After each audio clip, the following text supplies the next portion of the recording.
Hello दोस्तों, आज हम पढ़ाने वाले हैं बंदरगाह से रिलेटेड जितने भी क्वेश्चन एग्जाम में पूछे गए थे या पूछे जाएंगे वो सब सारा क्वेश्चन मैं पीडीएफ पे कंपाइल करके लेके आया हूँ, जो आप लोग को काफ़ी बेनिफिट होगा एग्जाम में। और आजकल एक चल रहा है ट्रेंडिंग, जो एग्जाम में बंदरगाह से क्वेश्चन पूछना नेसेसरी है। तो चलिए ज़्यादा टाइम नहीं वेस्ट करते हैं, स्टार्ट करते हैं। अब जैसे लिखा हुआ है यहाँ पे, पहला बंदरगाह क्या होता है तो बता रहे हैं। बंदरगाह वैसा चीज़ होता है जहाँ पे शिप जो है इंपोर्ट एक्सपोर्ट, जहाँ शिप का जहाँ ठहरना उसी को बंदरगाह कहते हैं पानी में। तो यहाँ पे इम्पोर्टेंट पहला लाइन है, जो भारत की लगभग टोटल लंबाई समुद्री रेखा है कितना है 7516। अब वही चीज कह रहा है, देश का लगभग 95% विदेशी व्यापार समुद्री मार्ग से होता है। तो ये चीज़। अब बंदरगाहों का वर्गीकरण, तो अभी हम बताएंगे बंदरगाहों का वर्गीकरण किस तरीके से होता है। तो जैसे कि यहाँ पे इम्पोर्टेंट है, टोटल जो है ना बंदरगाह 4 पार्ट में डिवाइड किया गया है। तो पहला आएगा प्राकृतिक बंदरगाह, यहाँ पे लिखा हुआ है पहला प्राकृतिक बंदरगाह, दूसरा कृत्रिम बंदरगाह, तीसरा ज्वारीय बंदरगाह, चौथा नदीमुख बंदरगाह। तो यहाँ इम्पोर्टेंट है, इसमें 1, 2 और 3, 4 उतना नहीं पूछा जाता एग्जाम में। तो चलिए बताते हैं प्राकृतिक बंदरगाह।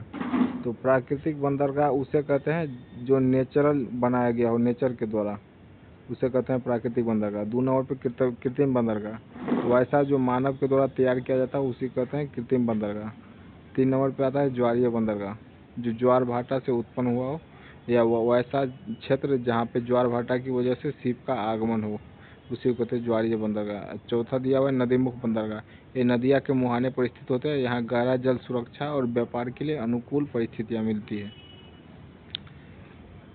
अब यहाँ से अब आगे निकल रहे हैं, अब जो कि इम्पोर्टेंट है, ये जो स्लाइड है पेज नंबर 2 बहुत ही इम्पोर्टेंट है एग्जाम के लिए। तो आप लोग इसको ध्यान से पढ़िएगा और जो भी चीज़ हम बता रहे हैं वो पॉइंट करके लिख लीजिएगा बुक में, ताकि एग्जाम में जो है ना हेल्प हो सके। तो 1 नंबर पे लिखा हुआ है प्राकृतिक बंदरगाह। तो ये बंदरगाह प्रकृति द्वारा निर्मित होते हैं और इनमें जल की गहराई अधिक और लहरें कम होती है। तो जल में गहराई अधिक होती है, जैसे कि इम्पोर्टेंट है इसमें 1, 2, 3 एग्जाम ऐसे पूछेगा जो प्राकृतिक बंदरगाह निम्न में से कौन सा है। तो पहला आएगा मुंबई बंदरगाह, दूसरा कोचिन बंदरगाह, तीसरा आएगा विशाखापट्टनम बंदरगाह। इसका फिगर भी हम लगा दिए हुए कात में। अब ये ऐसे याद रखिएगा, प्राकृतिक बंदरगाह 3 होता है, जैसे मुंबई, कोचीन और विशाखापट्टनम। और विशाखापट्टनम जो कि आंध्र प्रदेश में पाया जाता है, यहाँ लिखा। और दूसरा में है कृत्रिम बंदरगाह, जो मानव मेड द्वारा बनाया गया है। तो उसमें आएगा 3 एग्जाम्पल, पहला आएगा कांडला बंदरगाह गुजरात में है, दूसरा आएगा मुंद्रा बंदरगाह जो गुजरात में है, तीसरा आएगा पारादीप बंदरगाह जो उड़ीसा में है। हाल ही फिलहाल में बिहार पुलिस के एग्जाम में पूछा गया था निम्न में से पारादीप बंदरगाह कौन सा है, तो इसका सही आंसर था उड़ीसा। तो ऐसे भी पूछ सकता है जो पारादीप बंदरगाह कहाँ पे और पारादीप बंदरगाह किस प्रकार का बंदरगाह है, तो कृत्रिम बंदरगाह है। अब 3 नंबर पे आता है ज्वारीय बंदरगाह, इसका एग्जाम्पल हल्दिया बंदरगाह पश्चिम बंगाल, कोलकाता बंदरगाह। और कोलकाता बंदरगाह का दूसरा नाम है सैयद बंदरगाह, ये भी रख सकते हैं। तीसरा है जमशेद बंदरगाह जो कि कहाँ पे, झारखंड में स्वर्णरेखा नदी पर स्थित। चौथा आएगा नदीमुख बंदरगाह, इसका एग्जाम्पल है चेन्नई बंदरगाह, तुतीकोरिन बंदरगाह और मंगलुरु बंदरगाह कर्नाटक में।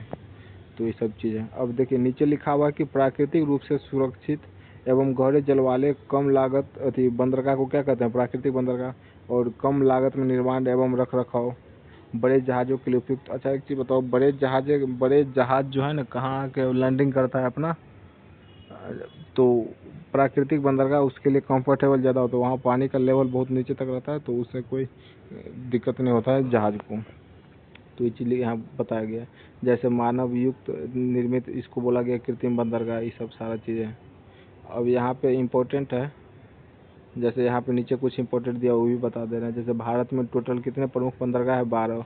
मुंबई, कोचीन, विशाखापट्टनम जैसे बंदरगाह प्राकृतिक बंदरगाह है। हल्दिया, कोलकाता जैसे बंदरगाह ज्वार भाटा से प्रभावित है। चेन्नई, तूतीकोरी और मंगलुरु जैसे बंदरगाह नदीमुख बंदरगाह है। और यहाँ पे नीचे कुछ ट्रिक बताया गया है, तो ट्रिक को पढ़ना होगा तो आप पढ़ सकते हैं, लेकिन ट्रिक से उतना बेनिफिट नहीं होने वाला है, ट्रिक याद करने में ज़्यादा टाइम लग जाएगा।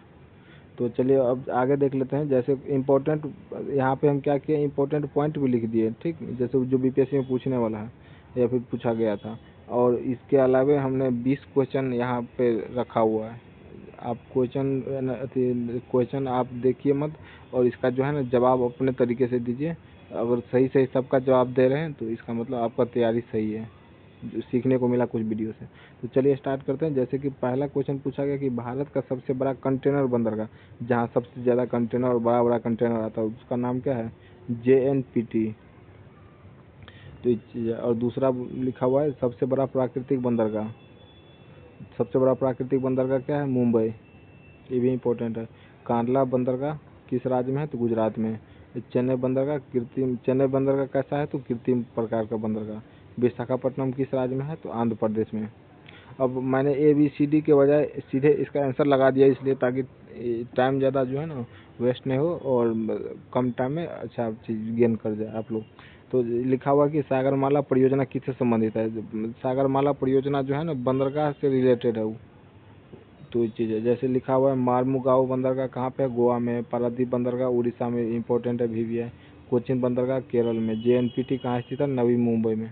अब अगला क्वेश्चन कर रहा है कि भारत का सबसे गहरा प्राकृतिक बंदरगाह कौन सा है? विशाखापट्टनम, बहुत इंपॉर्टेंट। एनोर का नया नाम कामराज पोर्ट।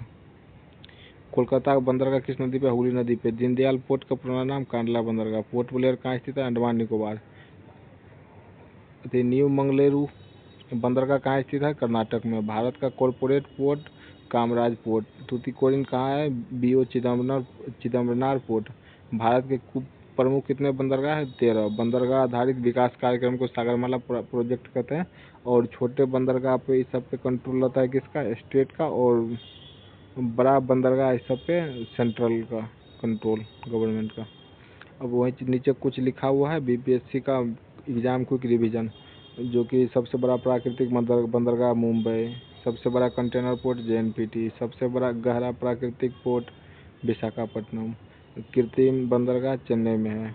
जो चेन्नई को बनाया गया है, ये भी एग्जाम में पूछ सकता है, जो कृत्रिम बंदरगाह निम्न में से कौन सा है, तो दे देगा अपना। तो लौह अयस्क पारादीप, जो कि कहाँ पे? उड़ीसा में। पारादीप बंदरगाह किसको कहते हैं? उड़ीसा को। कांडला बंदरगाह दीनदयाल पोर्ट। पहला कॉरपोरेट कामराज एनोर। कोचीन केरल में स्थित है। मोरमुगाओ गोवा का बंदरगाह है। तूतीकोरिन BO चिदम्बरनार पोर्ट को कहते हैं। पारादीप उड़ीसा में स्थित है। एनोर तमिलनाडु का पोर्ट है। भारत में कुल कितने प्रमुख बंदरगाह है? 13। और सागरमाला किससे संबंधित है? बंदरगाह से। तो अभी मैंने बंदरगाह से रिलेटेड सारा जितना भी क्वेश्चन एग्जाम में पूछ सकता है, जैसे बिहार पुलिस, दरोगा, BPSC, ये सब लेके PT तक, तो इस सब का सारा क्वेश्चन बन जाएगा बस यही वीडियो से। तो आप लोग कीजिएगा क्या, इसको या तो कहीं नोट में लिख लीजिए या फिर इसका स्क्रीनशॉट लेकर रख लीजिए, और हमेशा जो है ना इसको देखते रहिए। तो इससे क्या होगा कि क्वेश्चन सोल्व हो जाएगा। जैसे हाल ही फिलहाल में बिहार पुलिस में पूछा हुआ था क्वेश्चन सब, तो इसी से बन गया। तो ये चीज़, तो ठीक है दोस्तों, अब अगले वीडियो में लाएंगे कुछ अच्छा थ्योरी जो एग्ज़ाम के लिए कम टाइम में और अच्छे तरीके से रिवीजन हो जाए, उसे एक क्वेश्चन आना फिक्स है। जैसे मद्य निषेध दरोगा का 78 पोस्ट का एग्ज़ाम है। स्पेशल ब्रांच 82 पोस्ट, 993 पोस्ट, इस सब में जो है ना ऐसा ऐसा हम 3-4 वीडियो लाएंगे, जिससे हर एक 9 मिनट के वीडियो से 1-2 क्वेश्चन पूछना फिक्स है। तो चलिए दोस्तों, बहुत बहुत धन्यवाद वीडियो देखने के लिए।